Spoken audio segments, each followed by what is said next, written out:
Hi dear creative friends, it's Finnabair here. I'm in my studio and I want to invite you to our next YouTube hop. This time our inspiration comes from the kitchen. We are going to use objects or ingredients coming from our kitchen to create dimensional mixed media style projects. The topic is kitchen alchemy and you've got 1 week to join. Watch all of the videos, leave comments to have your chance to win a pack of my new product as your prize. This is what I prepared for you. Look at this steampunk inspired teapot. Isn't that cool? You can see how I made this watching this video. But don't forget, all my team, they've got their own inspirational videos waiting for you. So visit all of the places, leave the comments, tell your friends, share the happy news, and keep your fingers crossed. Maybe you're going to be the lucky winner. Join the YouTube hop. Thank you so much for being with us and enjoy. When I was thinking about the project I would like to make, I found in my house this old teapot that I bought years ago on the flea market. It is a really beautiful teapot. I love how naturally patinated and a bit dirty it is. So when I was planning to make my project, I was really thinking about keeping all that natural beauty visible. When the metal teapot was prepared, my first step was adding coat of clear gesso. Why clear? Exactly for the reason I mentioned before. I wanted to keep as much of the original color as possible. Clear gesso is turning everything matte and ready to work on, but it's completely transparent, so you can safely see the background layers of your work.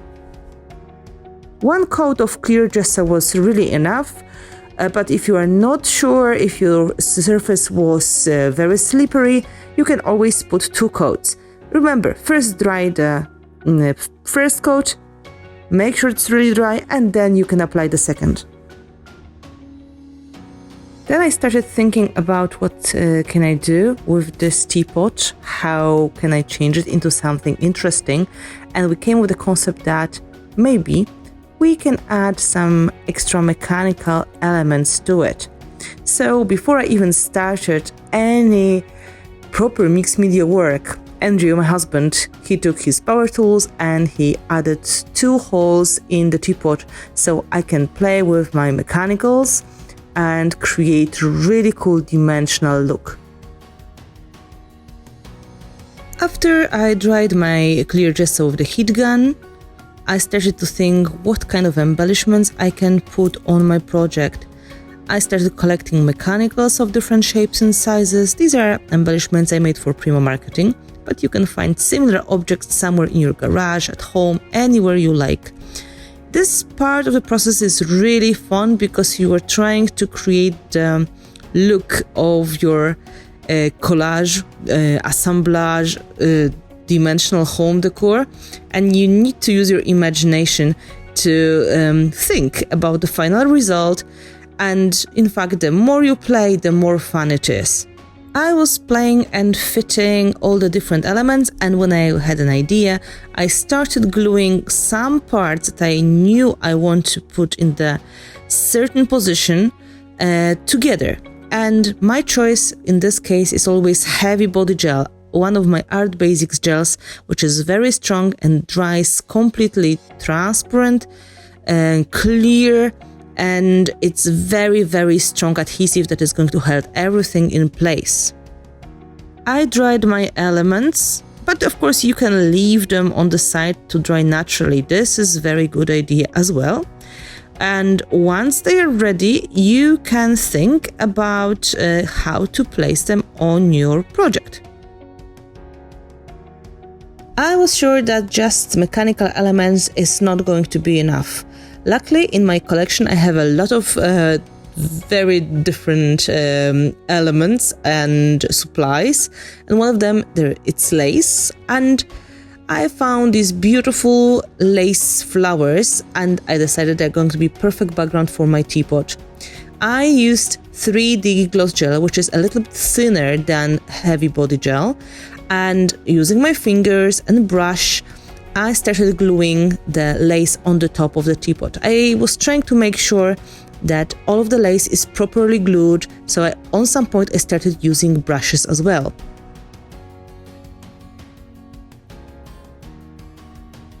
Once you have gesso on your surface, sticking elements on the top of it is easier.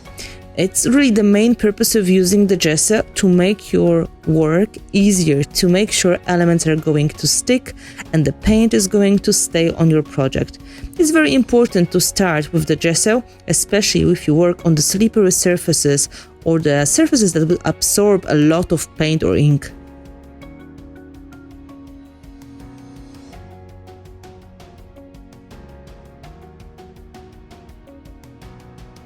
Once the lace was dry, I could start thinking about adding my metal embellishments on the top of the metal teapot.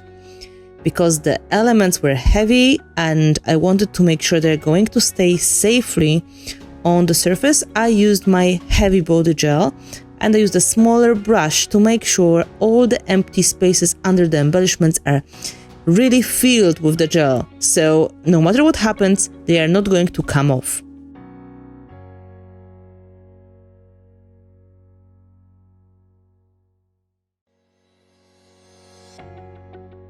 I've added embellishments on both sides of my teapot, and then I started to fit my special elements I prepared before using heavy body gel into the holes we've made before we started making the project. Using just heavy body gel for gluing these elements would be a lot of waiting time to make sure the gel is dry before I could start painting.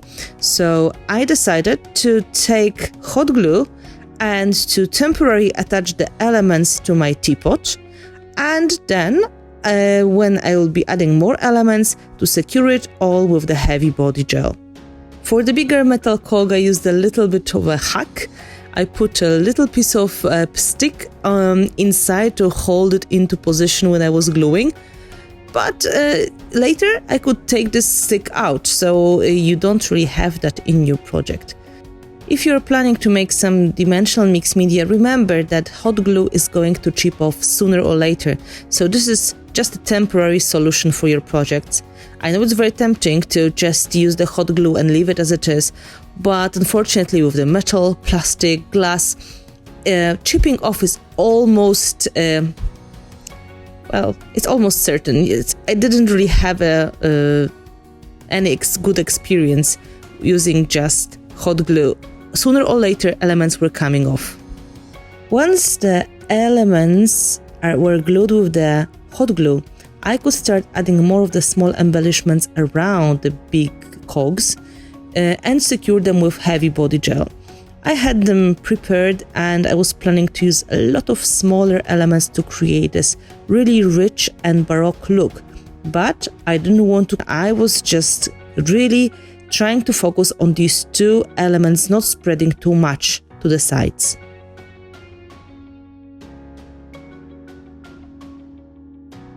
As you can see, I was using a combination of a little bit of everything.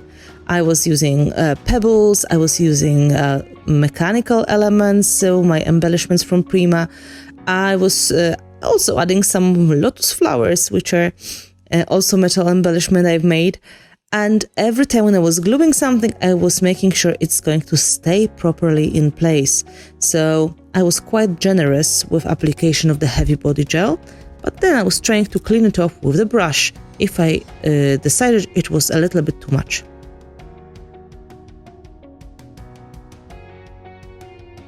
From time to time I was drying with my heat gun to make sure the elements are going to stay safely in place when I'm moving my teapot around. You know, it would be really a shame to lose some of the elements when you're trying to stick the other ones. When all my embellishments were securely in place and the gel was dry, I put one more coat of the clear gesso on the top of everything to make sure it would be easy for me to repaint these parts of the composition I would like to paint with the acrylic paints or with inks or waxes. Very soon my clear gesso was dry and I could start adding a little bit of the paint. My first step was white impasto paint, which is very thick and very covering. I wanted to add white background to my metal embellishments and make sure my lace is going to get a little bit whiter, more visible on the surface of the teapot. With the medium-sized brush, I just patiently dry brushed my snow white impasto paint on the top of the lace, embellishments, and in some selected parts of the teapot as well.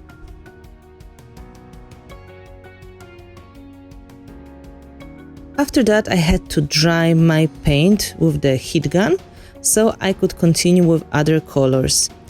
But I decided it would be really cool if I could add a little bit of extra texture, something like little bubbles to my teapot as well.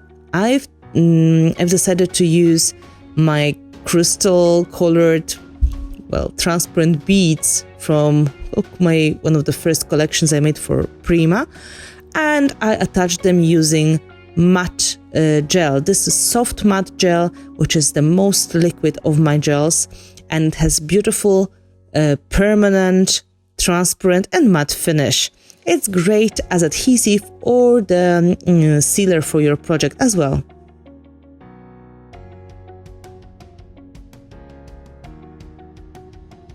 I used a small brush and applied the matte gel in the selected places of my composition, mostly around the embellishments, and then I was sprinkling my crystal beads around that area so they could stick just where I needed them.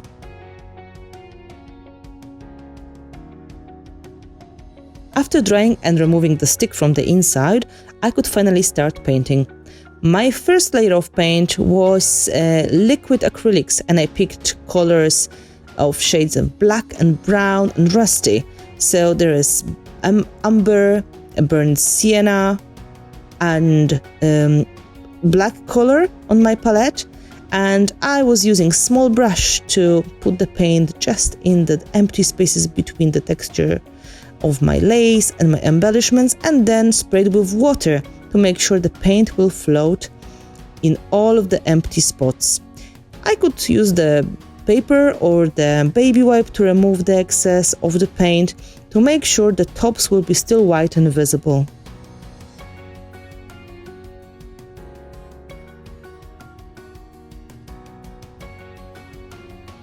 Step by step, I was covering the whole teapot with the shades of brown, black and dirty brown, and patiently I was adding this darker tone to the whole surface. Every time when I had too much of the paint, I was just picking that up with the paper or the baby wipe, and then from time to time I was using my heat gun to dry the paint to make sure it's going to stay permanent just where I need it.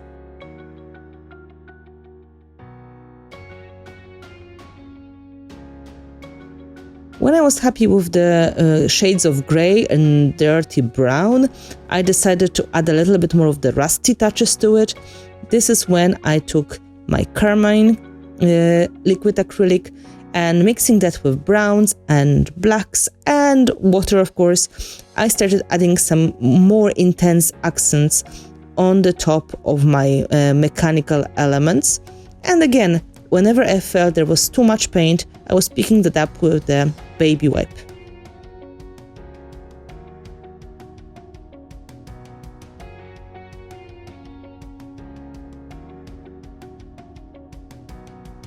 From time to time, I was using the heat gun to dry my project, and I was patiently adding the paint in the selected parts to make sure everything is in balance and it looks grungy, rusty, and really a little bit steampunky as well.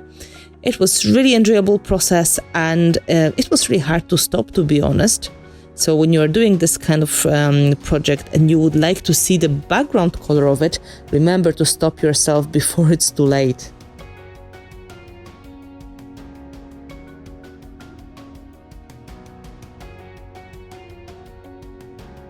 When I was happy with the result and I decided I've got enough of the paint, I was working on my finishing touches. My plan was to use the new Art Alchemy matte waxes. I really want to try them on this project to see the result. And I got colors that they were corresponding with the color palette of the Teapot.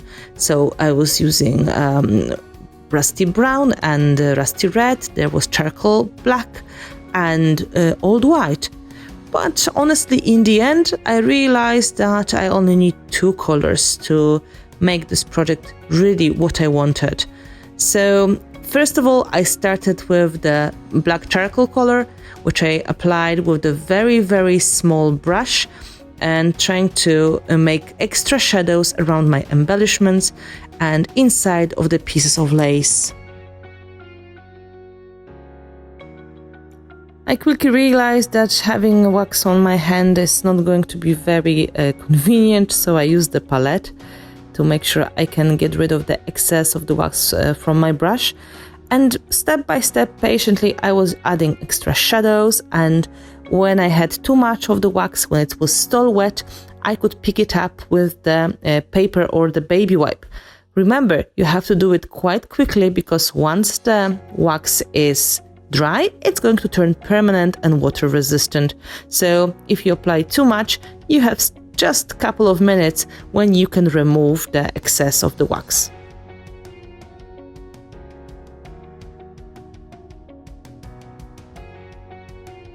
I have to tell you, I really love the result of the combination of the liquid acrylics and the matte black charcoal wax, but on some point I decided it's a little bit too dark, and I started thinking, I should work on some highlights as well. Just rubbing off the paint and wax wasn't enough for me to get the nice effects, and this is where I decided to use my second color of the wax, which was old white.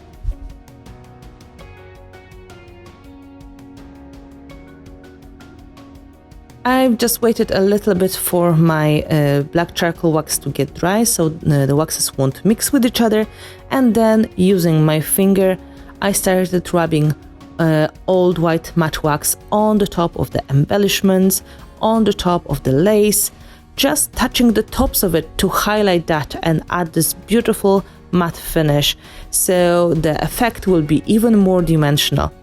Be careful, it's very addictive, and once you start rubbing waxes on something, you may find it very hard to stop.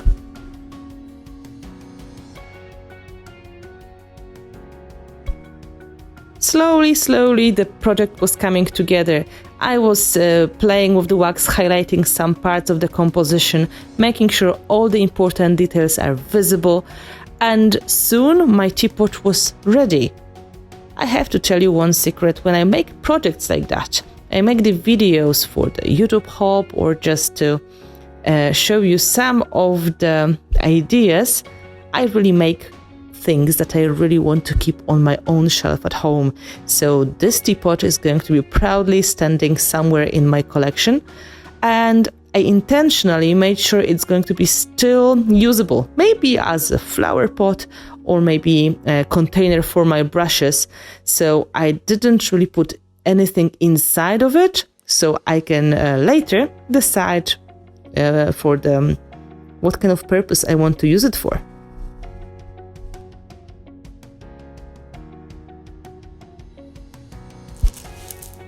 I haven't made any decisions about what to do with the teapot. I think it's really cool, and it's going to be a real treasure in my collection. And it's really fun that I can make these projects for you and at the same time for myself. This one is very special for me because my husband also helped with the alteration. It was his idea, in fact, to make these extra holes. And remember, when you do something similar, you have to keep it safe. So, gloves and, all the precautions. Just make sure this is safe. I hope you are a little bit inspired and you enjoyed watching. Make sure you're going to visit all the videos from the YouTube HOP so you will get even more of the creative inspiration from my super talented design team. I want to thank you all for visiting us. Thank you for watching, and I hope to see you again soon on my YouTube channel, my Instagram, or my social media. Have a wonderful, wonderful creative week.